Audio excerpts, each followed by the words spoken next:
जय श्री तिरुपति बालाजी वेंकटेश्वर गोविंदा गोविंदा। मैं नरेंद्र वर्मा आपका भक्ति स्टोरी व्लॉग में एक बार से फिर स्वागत अभिनंदन करता हूं। आशा करता हूं आप पे वेंकटेश्वर देवा भगवान गोविंदा तिरुपति बालाजी की कृपा होगी। दोस्तों, मैं नरेंद्र वर्मा भक्ति स्टोरी में आपका अभिनंदन चैनल में करता हूं। आज मैं आपको एक प्रेरणादायक स्टोरी बालाजी महाराज की सुनाऊंगा।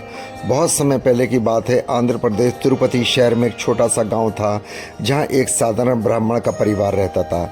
इस परिवार में एक वृद्धा अम्मा और उसका पोता माधव रहते थे। माधव के माता पिता का देहांत बचपन में ही हो गया था। उसकी दादी माँ ने उसे पाल पोस कर बड़ा किया। वह बेहद धार्मिक उसकी दादी माँ थी और हर दिन वेंकटेश्वर स्वामी तिरुपति बालाजी की पूजा करती थी।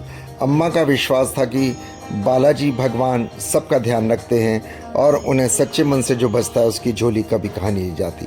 आइए जानते हैं क्या है। जानने से पहले आपसे हाथ जोड़ के अनुरोध करूंगा, प्लीज़ ब्लॉग को अधिक से अधिक लाइक करें, सब्सक्राइब करें, शेयर करें, बेल आइकॉन को प्रेस करें। हर दिन सुबह की तरह अम्मा स्नान करती और तुलसी जल से भगवान का अभिषेक करती और भोग में सादा चावल गुड़ चढ़ाती। वह चाहती थी कि माधव भी बालाजी की भक्ति करे, लेकिन माधव को इन बातों में कोई रुचि नहीं थी। वह कहता था, अम्मा भगवान हमें कुछ नहीं देते, हम मेहनत करें तो सब कुछ मिल सकता है।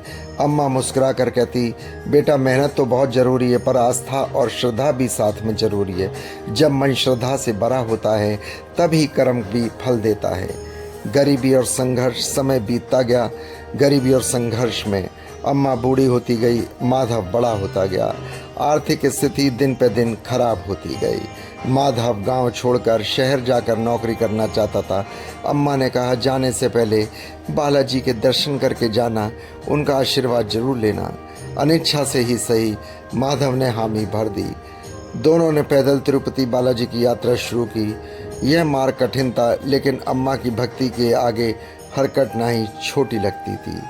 वह हर कदम पर गोविंदा गोविंदा का जाप करती, गोविंदा गोविंदा। रास्ते में अम्मा गरीबों को खाना भी खिलाती, भले ही खुद के पास कुछ ना हो। अब बालाजी का चमत्कार देखिए दोस्तों, मेरे प्यारे श्रोतागण। बालाजी महाराज तिरुपति मंदिर में पहुंचने से एक दिन पहले ही जंगल में उन्हें एक साधु मिला। वह भूखा और थका हुआ था। अम्मा ने अपनी बची हुई खिचड़ी उसे और पानी भी उससे दे दिया। माधव ने कहा, अम्मा अब हमारे पास कुछ भी नहीं है, हम खुद कैसे चलेंगे। अम्मा बोली, बेटा जो दूसरों की सेवा करता है उसके साथ भगवान कभी नहीं छोड़ते। अगले दिन मंदिर पहुंचने पर वे दर्शन के लिए कतार में खड़े हो गए। अचानक एक पुजारी ने आकर उन्हें बुलाया और कहा, आज भगवान का विशेष पूजन में आप दोनों आमंत्रित किए गए हैं, यह बालाजी का आदेश है। माधव तो चकित हो गया, आश्चर्यजनक रह गया। उसे पूछो तो जमीन नहीं पैरों में, वे विशेष पूजन के लिए शामिल होंगे। भगवान को निकट से देखा। पूजा के बाद पुजारी ने प्रसाद, वस्त्र और कुछ द्रव्य भी दिए। अम्मा की आंखों में आंसू थे। बालाजी की कृपा थी। माधव का परिवर्तन। उस दिन माधव की सोच बदल गई। माधव ने बोला, भगवान की आस्था को महसूस किया जाता है। वह समझ गया कि अम्मा की भक्ति अनंत है, वह यहाँ तक उन्हें लाई है। उसने शहर जाकर काम तो किया, लेकिन वह हर महीने मंदिर आता, सेवा करता, ज़रूरतमंदों की मदद करता।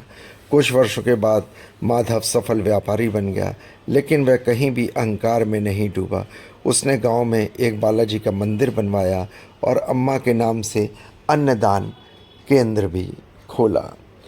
तो दोस्तों, कथा का सार हम ये है कि इस कहानी से हमें शिक्षा मिलती है, भगवान केवल उन्हीं से प्रसन्न होते हैं जो निस्वार्थ दूसरों की सेवा करते हैं, उन पर भगवान पर श्रद्धा रखते हैं और केवल भोग का धन भोग में नहीं लगाते, बल्कि अन्नदान, दुखीदारों की सेवा करनी चाहिए। अगर आप चाहो तो आप भी दुखियों की, दीन बंधुओं की, ज़रूरतमंदों की मदद करें, उनकी सेवा करें। अगर आपकी सामर्थ्य है, नहीं भी है तो आप पे एक रोटी है, कम से कम 1/4 उनको दे दें, या आप पे 1 रुपया है तो 4 आने भगवान को ज़रूर चढ़ाएं।